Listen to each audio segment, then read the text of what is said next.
नमस्कार। Podcast Azim Premji university की एक नई श्रृंखला में आपका स्वागत है, जिसमें हम जलवायु परिवर्तन से जुड़े विषयों पर काम करने, इस पर रिसर्च करने वाले कई विशेषज्ञों को सुनेंगे। इस श्रृंखला के सारे एपिसोड्स अजीम प्रेमजी यूनिवर्सिटी द्वारा संचालित let's talk climate change public lecture series के अंश हैं। हमारे इस एपिसोड के वक्ता चंदी प्रसाद भट्ट जी हैं, जो एक प्रसिद्ध पर्यावरणवादी और सामाजिक कार्यकर्ता हैं। उनकी पर्यावरण की यात्रा 1970 के दशक में शुरू हुई, जब उन्होंने चिपको आंदोलन की नींव डाली। आइए हम उनसे चिपको आंदोलन के बारे में सुनते हैं, जानते हैं कि इसकी शुरुआत कैसे हुई और इसकी महत्ता क्या है।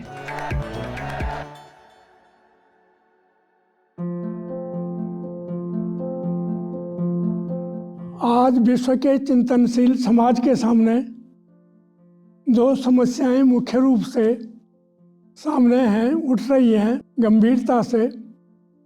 एक तो है पर्यावरण की बिगड़ती स्थिति और दूसरी है युवा शक्ति को रचनात्मक आधार देने में इस पीढ़ी की असफलता।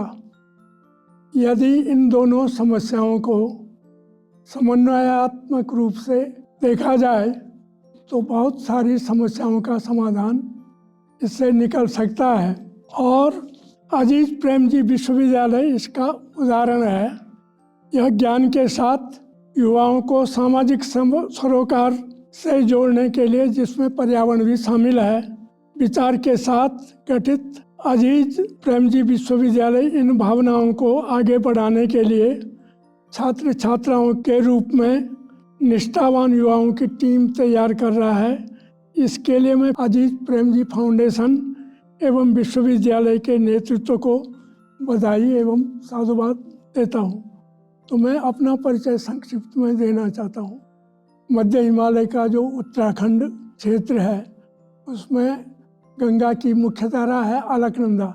उसकी उपत्यका में एक छोटा सा गांव है गोपेश्वर, जो केदारनाथ और बद्रीनाथ के मध्य में स्थित है। गोपेश्वर पुराना गांव था और वहाँ से 50 मील केदारनाथ पैदल था और 50 मील बद्रीनाथ, और जो पंच केदार में चौथा केदार है रुद्रनाथ गोपेश्वर, उसकी गद्दी है। तो वहाँ का रहने वाला हूँ। वहीं पर एक रचनात्मक कार्यों की संस्था है, उसका नाम है दसोली ग्राम स्वराज्य मंडल, जो चिपको आंदोलन की मातृ संस्था भी है। चिपको आंदोलन पर्यावरणीय चेतना का एक ऐसा आंदोलन है जिसने वन विशेषज्ञों, वन व्यवस्थापकों की गलत नीतियों का विरोध किया था। प्रारंभ में तो तनावपूर्ण स्थिति रही, लेकिन प्रबल जनमत के आगे उत्तर प्रदेश सरकार को अपनी नीतियों की समीक्षा करनी पड़ी।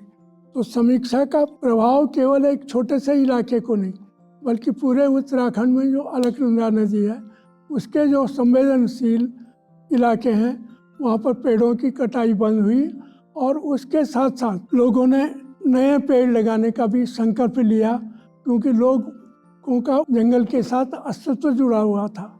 आज से 50 साल पहले जंगलात के लोग और ठेकेदार के लोग पेड़ काटने के लिए जंगल में पहुँचे।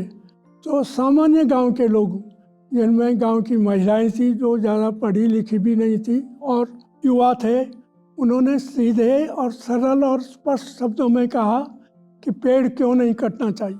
क्योंकि पेड़ क्यों नहीं कटना चाहिए, उसके लिए जब उन्होंने कोई पर्यावरण के बारे में या इंसाइक्लोपीडिया, डिक्शनरी या व्याकरण नहीं देखा, न उसके लिए देखा कि हम वन विभाग के लोगों को या ठेकेदार को विज्ञान सम्मत ढंग से कहेंगे कि साहब ये पेड़ कटने से क्या वो होगा, बल्कि उन्होंने, वो भुक्तभोगी थे, उन्होंने अपने अनुभवों के आधार पर सीधे सीधे सवाल किया कि ये जंगल यदि कटेगा तो हमारे जो पानी के धारे हैं वो सूख जाएंगे। उसके साथ साथ उन्होंने कहा कि इन जंगल, ये मुख्य रूप से महिलाएं, क्योंकि पहाड़ों में और पूरे हिमालयी क्षेत्र में, आदिवासी क्षेत्रों में गृहस्थी के संचालन की मुख्य धुरी महिलाएं होती हैं। माने जंगल का काम करना हो, खेती बाड़ी का काम करना हो, इसके इतर भी जो पारिवारिक रहन सहन का कार्य करना हो, सारी जिम्मेदारी महिलाओं की होती है। तो इसलिए उन्होंने कहा कि यदि जंगल हमसे दूर जाएगा तो उसका दुष्प्रभाव हमारी आर्थिकी पर, हमारे स्वास्थ्य पर पड़ेगा।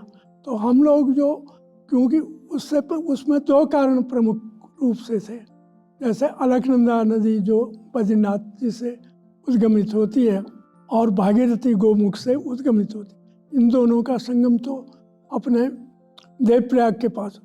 तो अलकनंदा में 1970 में प्रलयंकारी बाढ़ आ गई थी। उसके कारण क्या हुआ कि बद्रीनाथ जी से और हेमकुंड साहिब से 25 बसें आ रही थी और बेलाकुची एक स्थान था। तो अतिवृष्टि हुई और जहाँ जहाँ पेड़ काटे गए थे वो सारे छोटे बड़े सभी नाले बहुत बौखलाए, लैंडस्लाइड हुआ और उन लैंडस्लाइड के कारण अलकनंदा नदी में जगह जगह अवरुद्ध हो गई थी और 60 मीटर ऊंचाई तक तालाब बन गए थे। उनके टूटने के बाद 6 मोटर पुल, 16 पैदल पुल और यही नहीं, ऊपरी जलग्रहण क्षेत्र में तो भयंकर तबाही हुई। लोगों के 500 एकड़ के करीब खेत बहे, नष्ट हुए। इसके अलावा कई लोग भी मारे गए और साथ साथ पशु इत्यादि भी मारे गए। लेकिन वहाँ से 250 किलोमीटर दूर, जहाँ से गंगा नहर निकलती है हरिद्वार के पास, हर की पैड़ी से जो नहर गंगा नहर के नाम से है, वो नहर 250 किलोमीटर दूर से जो अलकनंदा में बाढ़ आई थी उस सिल्ट से जाम हो गई थी। उसमें 3 मीटर ऊंचाई तक सिल्ट जमा हो गई थी और हरिद्वार से लेकर के पथरी तक 10 किलोमीटर तक वो सिल्ट जमा हो गई थी। और वो सिल्ट का यदि आप अनुमान लगाएं तो 3 मीटर ऊंची सिल्ट 10 किलोमीटर लंबाई तक, उसमें लगभग 6 करोड़ घन फीट मिट्टी जमा हो गई थी। तो उस जैसे आजकल कहीं भी कोई भी, चाहे भूकंप वाली बात हो, चाहे लैंडस्लाइड हो या अनेक प्रकार की जो बाढ़ आती है, तो आजकल तो कई आपदा बचाव और राहत करने वाले जो बल हैं वो पहुंच जाते हैं। इसके साथ साथ राहत के लिए कई एजेंसियां भी पहुंच जाती हैं। लेकिन उस समय ये सब कुछ नहीं था। तो जो गोपेश्वर में दसोली ग्राम स्वराज्य मंडल था, उसके कार्यकर्ता, वहाँ के कुछ पत्रकार, कुछ अन्य लोग जो हैं, उन्होंने, संस्था ने 25-25 किलो अनाज दे करके करीब 30 व्यक्तियों की टीम बनाई, 5-6 टीम, और जगह जगह भेजा। और ये देखने के लिए कि जो बिल्कुल बहुत ही, जिसको नितांत शाम के लिए खाना नहीं होगा तो उसको 5 किलो अनाज दे देना। और इसके अलावा ये भी कारण देखना कि इतनी प्रलयंकारी बाढ़ अलकनंदा में क्यों आई। तो हम जब जगह जगह गए तो उस समय आज की तरह सरकार की ओर से तो कोई मदद थी नहीं। तो जब गए तो हमने एक तो लोगों से पूछा कि ये बाढ़ क्यों आई पहले, क्योंकि जहाँ तक हमारा अनुभव था कि 10-20 सालों में कोई भी इस प्रकार की बाढ़ नहीं आई। इसी प्रकार 20 जुलाई 1970 को क्यों बाढ़ आई, तो लोगों ने बताया अपने अनुभवजनक ज्ञान के आधार पर कि जहाँ जहाँ अलकनंदा की जो छोटी छोटी धाराएं थी, वहाँ जो पेड़ काटे गए और उन पेड़ काटे जाने से, क्योंकि उसके कारण वहाँ की मिट्टी जो है उथली हो गई थी, अतिवृष्टि हुई और वहाँ फिर लैंडस्लाइड हुआ। उसके कारण अलकनंदा चौप हो गई थी, उसमें बाढ़ जैसी स्थिति हुई और उसका प्रभाव न केवल स्थानीय परिवेश पर पड़ा बल्कि वहाँ से 250 किलोमीटर दूर तक वहाँ की सिल्ट गई। तो उस समय हम जब पूरे इलाके में घूमे 2 सप्ताह तक, तो एक नोट तैयार किया और भारत सरकार में उस समय डॉक्टर के.एल. राव सिंचाई राज्य मंत्री थे। उनसे हमने कहा कि भाई 1970 में जो बाढ़ आई उसका कारण मानवीय है या प्राकृतिक है, इसका अध्ययन होना चाहिए। और वही नोट हमने जयप्रकाश नारायण जी, उस समय, क्योंकि उससे पहले 1968 में गोपेश्वर में UN ढेबर जो खादी ग्रामोद्योग कमीशन के चेयरमैन थे, कांग्रेस के भी इसी जमाने में अध्यक्ष रहे थे, और जयप्रकाश नारायण जी, ध्वजा प्रसाद साहू, देवेंद्र भाई इत्यादि, ये कई लोग गोपेश्वर में जो उस समय परिचय था। तो मैंने जयप्रकाश नारायण जी को भी इस बारे में वो नोट दिया कि इस बाढ़ का कारण क्या है और लोगों को किस प्रकार से हम उनका पुनर्वास, विस्थापन और तत्काल राहत दें। तो उन्होंने बिहार रिलीफ कमेटी, क्योंकि उससे पहले बिहार में सूखा की समस्या थी, तो उन्होंने बिहार रिलीफ कमेटी की ओर से 20,000 रुपया भेज दिया। तो हमने जो डॉक्टर के.एल. राव जो सिंचाई राज्य मंत्री थे, उनको तो नोट दिया और उससे उनसे जो प्रार्थना की, तो पता चला कि उन्होंने वरिष्ठ वैज्ञानिकों के नेतृत्व में एक कमेटी बनाई ये देखने के लिए कि अलकनंदा की जो प्रलयंकारी बाढ़ आई, क्योंकि उसके कारण उत्तर प्रदेश का जो पश्चिमी उत्तर प्रदेश है, सहारनपुर और मुजफ्फरनगर, मेरठ, यहाँ की 9 लाख एकड़ जो कृषि भूमि थी उसको 3 महीने तक पानी नहीं मिला, क्योंकि पूरी जो नहर थी, अपर गंगा नहर, वो सिल्ट से बंद हो गई थी। तो उसका संसद में भी हो हल्ला हुआ, उत्तर प्रदेश विधानसभा में भी हो हल्ला हुआ। तो उन्होंने तत्काल कमेटी बनाई, लेकिन कमेटी दुर्भाग्यवश क्या हुआ कि वो जब वो उस इलाके में जा रही थी तो उनका एक्सीडेंट हो गया था, उससे 1-2 वैज्ञानिकों पर चोट आई। तो उस कमेटी ने क्या रिपोर्ट दी ये तो मालूम नहीं, लेकिन जब उसी इलाके में जहाँ 1977 में अलकनंदा में बाढ़ आई, तो दोबारा जब पेड़ काटे जाने लगे तो जगह जगह अनुभव जनित ज्ञान से हमने लोगों को कहा कि भाई 1977 में जहाँ जहाँ पेड़ काटे गए वहाँ की जलधाराएँ, छोटी छोटी जो स्ट्रीम हैं वो बौखलाई। यदि दोबारा पेड़ काटे जाएंगे तो क्या होगा।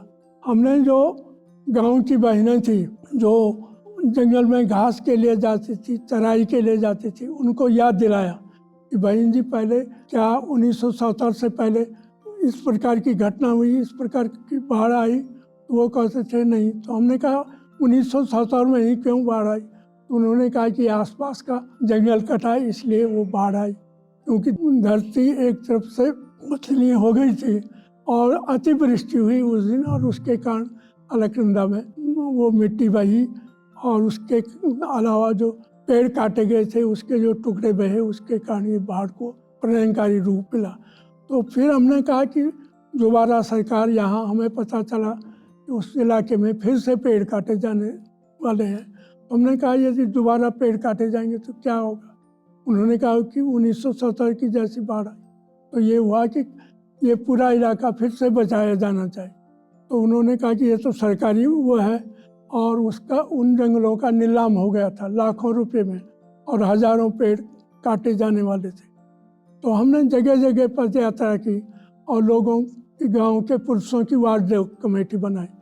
लेकिन वन विभाग वालों को जब ये पता चला कि इन्होंने वार्ड कमेटी बनाई, तो मुझे जो है कंजर्वेटर ऑफ फॉरेस्ट ने बातचीत के लिए गोपेश्वर में रोके रखा, और वहाँ के लोगों को, स्थानीय लोगों को किसी प्रलोभन के लिए 60 किलोमीटर दूर चमोली में बुला दिया था।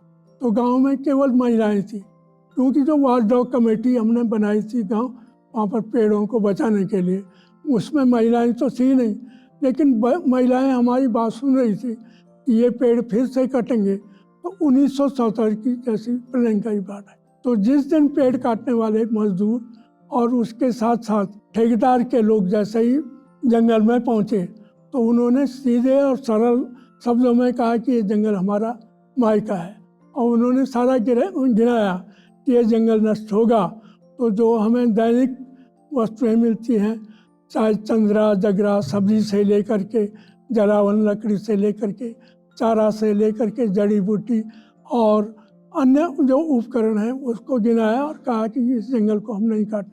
तुम्हारी कुल्हाड़ी पर ताकत है तो पहले हमारी पीठ को काटो, तब जा कर के आप। तो पहला शब्द जो था 1974 में, जो पहला शब्द था वो था अंगूठा मारना, क्योंकि जैसे ही जंगलात के लोग और ठेकेदार के लोग पेड़ों को काटने के लिए पहुंचे, तो लोगों ने कहा कि हम पेड़ों पर अंगूठा मार दें। अंगूठा माने उसको एक तरफ से चिपकने वाली बात। तो इस प्रकार से इस आंदोलन की शुरुआत हुई, और क्योंकि हम लोग गांधी विचार से जुड़े हुए थे, ये हमारा ध्यान था कि थोड़ा भी हिंसा होगी तो सरकार आंदोलन को दबा देगी, उसका दूसरे ढंग से वो कर। तो एक तो बिल्कुल जो सत्याग्रह का स्वरूप था, माने मनसा वाचा कर्मणा। एक बार क्या हुआ कि उसी दौरान जब पेड़ काटने के लिए मजदूर भी वापस आ गए थे, तो जो बड़ी बड़ी सभा होती थी, एक ने कहा जैसे कि वन सूंघो भाग जाओ। वन सूंघो माने पेड़ों को सूंघने वाले, कि ये पेड़ उपयोगी है, इस पेड़ को काटो, तो वो आप यहाँ से बाहर चले जाओ। लेकिन कुछ लड़कों ने ये कह दिया था कि वन सूंघो माने जैसे सुअर शब्द। तो हमने कहा भाई यदि आपने ऐसे शब्दों का प्रयोग करना है तो आंदोलन वापस होगा। तो इस प्रकार से उसमें मनसा वाचा कर्मणा सब बातें रखी गई, और उसके साथ साथ माने संघर्ष के साथ साथ रचना का काम भी शुरू किया गया। एक तो चिपको आंदोलन, दूसरी ओर जो नंगे वृक्ष भी इन इलाके हैं उसमें हरियाली लाने का काम किया। जैसे मैंने कहा कि राकेश दीवानी जी से पिछले 3-4 दशक पुराना संबंध है, जब ये मिट्टी बचाओ आंदोलन चला रहे थे।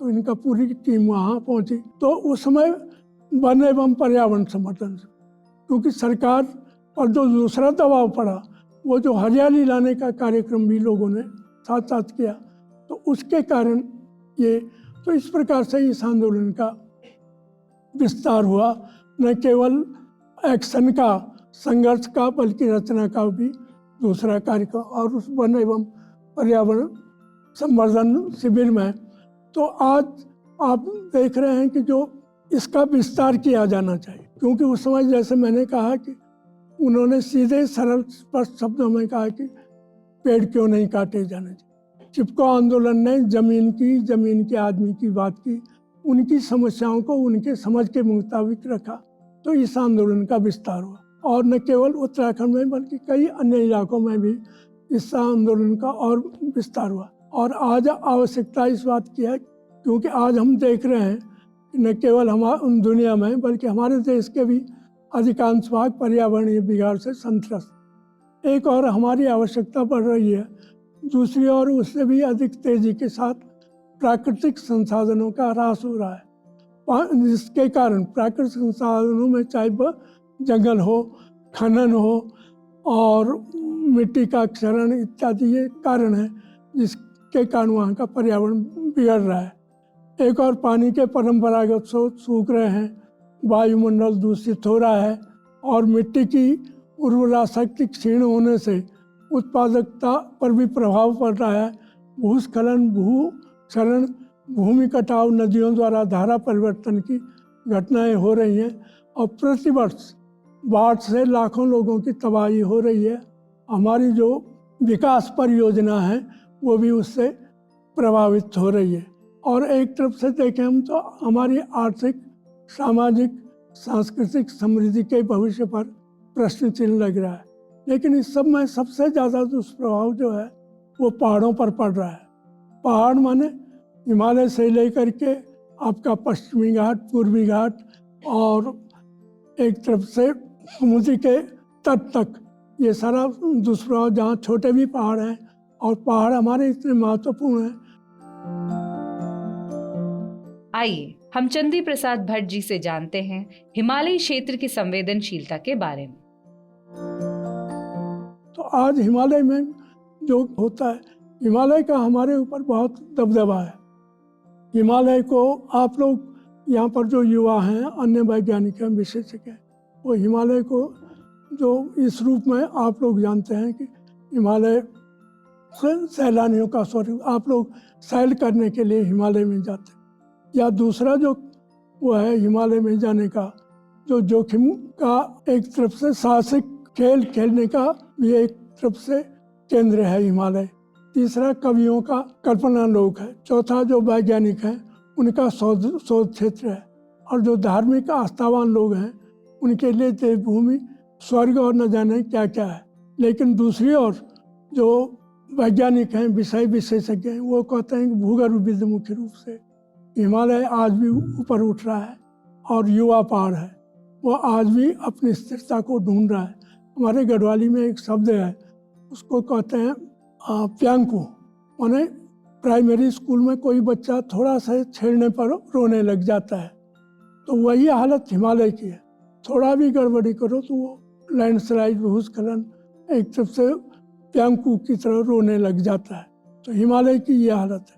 और इसके यहाँ पर आज जो गड़बड़ी हो रही है, जैसे आपने अभी सुना होगा कि सिक्किम में ग्लेशियर टूटा, नॉर्थ सिक्किम में, उसके कारण वहाँ की जो परियोजना थी, विद्युत परियोजना 1200 मेगावाट की, वो भी प्रभावित हुई। तिस्ता नदी बहुत बुरी तरह से बौखलाई और उसके कारण सैकड़ों जमीन नष्ट हुई और यहाँ तक कि बांग्लादेश पर तक उसका दुष्प्रभाव पड़ा। इसी प्रकार आपने जोशीमठ के बारे में सुना होगा। जोशीमठ 1976 में यही हालत थी। तो उस समय वहाँ प्रोफेसर पीजी कॉलेज के और कुमाऊं विश्वविद्यालय के युवाओं को साथ लेकर के 150 विद्यार्थियों के साथ हमने जोशीमठ को बचाने का एक उपक्रम किया था। और उन विद्यार्थियों के साथ 45 दिन तक वहाँ पेड़ लगाने का, दीवार बनाने का कार्यक्रम किया था। और उसका प्रभाव भारत सरकार पर भी पड़ा और उन्होंने जोशीमठ को बचाने के लिए कई कार्यक्रम वहाँ पर सुधारात्मक कार्यक्रम किए, जिसमें नाली बनाना इत्यादि। लेकिन 50 वर्ष के बाद किसी ने उस पर ध्यान नहीं दिया और वहाँ जंगल तो खड़ा हो गया था, लेकिन ऊपर बड़े बड़े भवन बने। और 50 वर्ष के बाद आपने पिछले दिनों सुना होगा कि जोशीमठ का अस्तित्व एक तरफ से ख़त्म हो रहा है। तो ये हिमालय में इस प्रकार की गड़बड़ियाँ पिछले 40-50 वर्षों में और भी अधिक हो गई। और इधर खगोलीकरण और जलवायु परिवर्तन के कारण ये समस्या दिनों दिन और बिगड़ रही है और इलाके इसके अंतर्गत गड़बड़ हो रहे हैं। आपने सुना होगा 2021 में एक रैणी, उत्तराखंड में ही रैणी नामक स्थान पर एक ग्लेशियर टूटा, ऊपर से चट्टान टूटा और उसके कारण अलकनंदा की सहायक धारा पिंड धौली नदी बौखलाई और धौली नदी बौखलाने के कारण 2 बिजली परियोजना, एक तो 13 मेगावाट की थी और एक 500 मेगावाट की। 13 मेगावाट की बिजली तो पूरी तरह से नष्ट हुई, लेकिन 500 मेगावाट जो बिजली थी उस पर भी प्रश्न चिन्ह लग गया है। इसी प्रकार 2013 में आपने सुना होगा कि उत्तराखंड में केदारनाथ के बारे में आपने सुना होगा, उसमें 10,000 के करीब लोग मारे गए या लापता हुए, जिसमें आपके मध्य प्रदेश के ही 300 से ज़्यादा यात्री वहाँ मारे गए। इसी प्रकार महाराष्ट्र, पूरे देश के लोग। अब इसको कहेंगे कि साहब सरकार और पत्रकार तो कहते हैं कि साहब ये प्राकृतिक आपदा है, लेकिन इसके पीछे जो है, जैसे केदारनाथ इतना बड़ा नगर बन गया था, वो पत्थर नीचे से तो ले नहीं गए वो मकान बनाने के लिए, बालू भी नीचे से ले नहीं गए। उसी संवेदनशील इलाके जहाँ ग्लेशियर मोरेन डिपोजिट माने जो बर्फ का इलाका है, वो उसमें वो नगर है, वहाँ खनन मानवीय गतिविधियों के कारण वो 2013 की और उसका विज्ञान सम्मत ढंग से किसी ने वो किया। अभी जो खगोलीकरण और जलवायु परिवर्तन के बारे में आपने सुना होगा कि पिछले 175 वर्षों में, जैसे कहते हैं कि जलवायु परिवर्तन का जो प्रभाव पड़ रहा है, वो 1850 में जो औद्योगिक क्रांति यूरोप में हुई, उसके बाद जो 2023 में माने 175 वर्ष हो गए। अब जो विशेषज्ञ बता रहे हैं कि 1.1 डिग्री सेल्सियस तापमान बढ़ गया है। और अभी जो विश्व सम्मेलन हुआ था सऊदी अरब में, उसमें कहा जा रहा है कि यही रफ्तार रही तो 2030 में 1.5 के करीब डिग्री सेल्सियस बढ़ जाएगा, तापमान बढ़ जाएगा। और 2050 तक वो 2% तक होने की संभावना है। यद्यपि हमारी सरकारें कह रही हैं 2070 में हम 0 पर जाएंगे, लेकिन आज सवाल ये है कि जिस रफ्तार से तापमान बढ़ रहा है, यही रफ्तार बढ़ती रही तो उसका सबसे ज़्यादा दुष्प्रभाव हिमालय पर पड़ने वाला है। जो मैंने आपको गिनाया कि यहाँ पर चाहे वो सिक्किम का ग्लेशियर हो, रैणी उत्तराखंड का ग्लेशियर हो। इसके अलावा आपने सुना होगा 2014-15 में जम्मू कश्मीर में प्रलयंकारी बाढ़ आई, तो वहाँ एक तो जंगल की बात, दूसरे जो छोटे छोटे तालाब। हमारे यहाँ करीब 666 के करीब ग्लेशियर लेक है। एक तो पहले ग्लेशियर है, ग्लेशियर के बाद ग्लेशियर लेक है, फिर मोरेन डिपोजिट कहते हैं जो ग्लेशियर जिस मलबे को आगे भेजता है, और उसके बाद बुग्याल है, अल्पाइन मीडो जिनको कहते हैं, और बुग्याल के बाद जंगल, चौड़ी पत्ती के जंगल। मुख्य रूप से कितनी भी बारिश आ जाए, वो यदि चौड़ी पत्ती के जंगल रहें, वो चाहे मैदानों में रहें चाहे पहाड़ में रहें, अतिवृष्टि को अपने में समाहित करते हैं और जो निरंतर जलधारा हैं उनको सदाबहार बनाए रखने में उनकी मुख्य भूमिका। उसके बाद हिमालय को समझने के लिए जो हिमालय का स्वरूप है उसको समझना ज़रूरी है कि पहले ग्लेशियर के बाद ग्लेशियर लेक, जो चरागाह हैं, बुग्याल हैं जिनको हम बुग्याल कहते हैं, फिर बुग्याल के बाद जंगल, वसाहत और हिमालय का 5 प्रदेश जैसे देहरादून है और कोटद्वार का इलाका है, भाबर का इलाका है। तो ये एक तरफ से हिमालय का स्वरूप है। यदि गर्मी बढ़ेगी तो हिमनद तेज़ी से पीछे जाएंगे, उसका प्रभाव ग्लेशियर लेकों पर पड़ेगा, क्योंकि जो ग्लेशियर लेक हैं वो भरेंगी और उसके कारण, क्योंकि हिमालय जैसे हिमालय से 3 प्रमुख नदियाँ निकलती हैं, गंगा, ब्रह्मपुत्र और इंद्रस। और इन तीनों नदियों में का जो बेसिन है पूरे देश का, वो लगभग के जहाँ तक वो जाती हैं और सागर तक मिलने के लिए, तो इनका बेसिन है 43%। और इनमें जो जल राशि है, वाटर बजट है इन तीनों नदियों का, वो है 63% के करीब। तो यदि तापमान बढ़ेगा तो ये ग्लेशियर पीछे जाएंगे और एक समय ऐसा होगा कि प्रलयंकारी बाढ़ आएगी, फिर वो ग्लेशियर पीछे चले जाएंगे तो बारिश पर निर्भर हो जाएंगे हमारी गंगा, ब्रह्मपुत्र, इंदस। आप समझ लीजिए कि इन नदियों के कारण हमारी जो समृद्धि इसके साथ जुड़ी हुई है। वैसे तो हिमालय के बारे में कहा जाता है, हम आज से नहीं सदियों से हिमालय के बारे में, जैसे गीता में भी लिखा गया है कि स्थावराणम हिमालय, कृष्ण अर्जुन से कहते हैं कि स्थिर वस्तुओं में मैं हिमालय हूँ। इसी प्रकार महाकवि कालिदास ने कहा था कि अस्तुतरस्याम दिस देवतात्मा हिमालयो नाम नगादि राजा पूर्वा परातोय निधि व गाया तत पृथिव्याम एवं आनंदा। माने हिमालय जो है पर्वतों का राजा है और ये एक पृथ्वी का मेरुदंड की तरह, जैसे हमारी पीछे की हड्डी होती है उस तरह है हिमालय। लेकिन जैसे मैंने बताया कि आजकल जो मानवीय गड़बड़ियाँ हो रही हैं उसके कारण इसके जो वो है वो बिल्कुल प्यांकू बन गया है। यहाँ भूक्षरण, भूस्खलन, भूमि कटाव, जैसे आपने सुना होगा कि 2010 में लेह लद्दाख में प्रलयंकारी बाढ़ आई। वो इलाका हमारा ठंडा इलाका है, इसको ट्रांस हिमालय कहते हैं। और ट्रांस हिमालय में बारिश का जो वो देखेंगे तो 65 से 75 मिलीमीटर है। 2010 में जब वहाँ प्रलयंकारी बाढ़ आई तो मैंने जो मौसम विज्ञान के निदेशक थे और राठौर साहब जो दिल्ली में थे उसके डीजी, उनको टेलीफोन किया कि कहा जा रहा है कि साहब यहाँ पर क्लाउड बर्स्ट हो गया, क्योंकि दिल्ली वालों ने, पत्रकारों ने सीधे लिखा कि यहाँ एक तरफ से समझ लीजिए क्लाउड बर्स्ट हो गया है। और तो हमने कहा कि क्लाउड बर्स्ट के लिए तो 1 घंटे में 24 मिलीमीटर बारिश की आवश्यकता, बारिश होगी, तेज़ बारिश एक जगह पर होगी तो उसको क्लाउड बर्स्ट। क्या ये हुआ? उन्होंने कहा जो हमारे आंकड़े हैं वो 43 से और 50 मिलीमीटर के हैं। तो असल में एक जगह पर, क्योंकि वो उस इलाके में पेड़ हैं नहीं, और 40, 43, 50 मिलीमीटर बारिश आई तो पूरा वो बालू नीचे आ गया, तो जो हमारा ठंडा रेगिस्तान है वहाँ पर। लेकिन आजकल भी आप सुनते होंगे उत्तराखंड में या कुछ वर्ष पर, पिछले वर्ष आपने कश्मीर में वो अमरनाथ के बारे में सुना होगा कि वहाँ भी बाढ़ आई।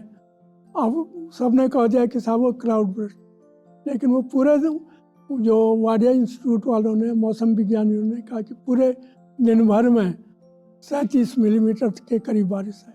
इसका मतलब यह है कि बारिश ठीक है, तो वहाँ बारिश होती रही, लेकिन हो सकता है कि अमरनाथ के ऊपर कोई लेक जैसी बन गई हो और तब वो टूटी, और उसके कारण तो आजकल क्योंकि वो प्रकृति पर दे देते हैं कि ये तो प्राकृतिक कारण हुआ, उसमें मानवीय गतिविधियाँ, मानवीय गड़बड़ियों को कोई जोड़ता नहीं। चाहे वो सिक्किम की बात हो, चाहे जोशीमठ की बात हो, चाहे केदारनाथ की त्रासदी की बात हो, आज भी वहाँ बिना सोचे समझे कई प्रकार की गड़बड़ियाँ हो रही। यहाँ तक कि कोई आप लोगों में से कोई बद्रीनाथ गया हो तो इस साल वहाँ भी पर्यटन के नाम पर बहुत बड़ी गड़बड़ी चल रही है। वहाँ जो पुराना बद्रीनाथ है उसको ख़त्म करके नए कार्यक्रम किए जा रहे हैं। उस बारे में कहा हम लोगों ने, सर्वोदय प्रेस सर्विस ने उसको प्रकाशित भी किया और लोगों ने भी उसमें आवाज़ उठाई, लेकिन सरकार को तो केवल पर्यटन को वो करना। तो इस प्रकार से आजकल बहुत सारे सवाल चल रहे हैं। ये अलग जो मैंने 3 नदियाँ कही, एक तो गंगा का पहले हम लोगों ने कहा कि गंगा 2 धाराएं हैं गंगा की, एक तो भागीरथी और दूसरी अलकनंदा। तो ये अलकनंदा जो है वो सतोपंथ ग्लेशियर से और भगीरथ खर्क ग्लेशियर के संगम से उद्गमित होती है। तो यदि इन ग्लेशियरों में गड़बड़ी होगी तो उसका प्रभाव, इसी प्रकार भगीरथी गोमुख ग्लेशियर से उद्गमित होती और आगे चल करके वो फिर उसमें कई और छोटी बड़ी धाराएं मिलती हैं और ये देवप्रयाग के पास गंगा कहलाती है, दोनों धाराएं समाहित होती हैं। और इसके अलावा जैसे मैंने कहा कि यमुना ये अपना जल धारण करके होती है, उसमें अपनी कई नदियाँ मैदानों की भी बहती हैं। और इसके अलावा जैसे हमने कहा कि सोन नदी जो अपने यहाँ से निकलती है, जहाँ से गोदावरी निकलती है, तो वो भी पटना के पास पहुँचती है। तो गंगा का जो बेसिन है वो 26% है। पूरे देश का जो भूमि के आंकड़े हैं उसमें 26% बेसिन गंगा का है, और गंगा में जो जल शक्ति है वो है 25%। तो एक बार क्या हुआ कि सर्वोदय के मीमांसक आचार्य दादा धर्माधिकारी के नाम को आपने सुना होगा। वो हमेशा जब बनारस में आते थे तो वहाँ दशाश्वमेध घाट और विश्वनाथ के दर्शन के लिए जाते थे। तो आज 1960-61 की बात है, जब मैं सर्वोदय आंदोलन में गया तो दादा से हमने पूछा कि दादाजी गंगा का इतना महत्व क्यों है। उन्होंने कहा कि गंगा के कारण देश की समृद्धि गंगा के साथ जुड़ी हुई है। 41% आबादी गंगा के साथ जुड़ी हुई है, माने उसमें मध्य प्रदेश भी है, क्योंकि सोन यहाँ से निकलती है। इसके अलावा भिंड मुरैना से चंबल निकलती है। ये यमुना की सहायक नदियाँ। तो क्योंकि उसके साथ हमारी समृद्धि जुड़ी है, एक तो ये बात समझने की। दूसरी धारा है हमारी ब्रह्मपुत्रा की। ब्रह्मपुत्रा अपने कैलाश रेंज के पूर्वी भाग से उद्गमित होती है, और वो वहाँ उसको स्वांगपो कहते हैं। फिर वो अरुणाचल प्रदेश में आती है, उसको सियांग कहते हैं वहाँ के लोग। और वही सियांग, दियांग आदि अनेक नदियाँ मिलती हैं, फिर उसको ब्रह्मपुत्रा कहा जाता है। और वो 2900 किलोमीटर प्रभावित होती है। 1700 किलोमीटर वो तिब्बत में प्रभावित होती है। इसी प्रकार आपकी सिंधु और सतलज है। सिंधु नदी जो है अपने मानसरोवर के पश्चिमी की ओर से उद्गमित होती है, और उसमें सतलज में हमारे कई प्रांत अपने हिमाचल प्रदेश, हरियाणा इत्यादि हैं।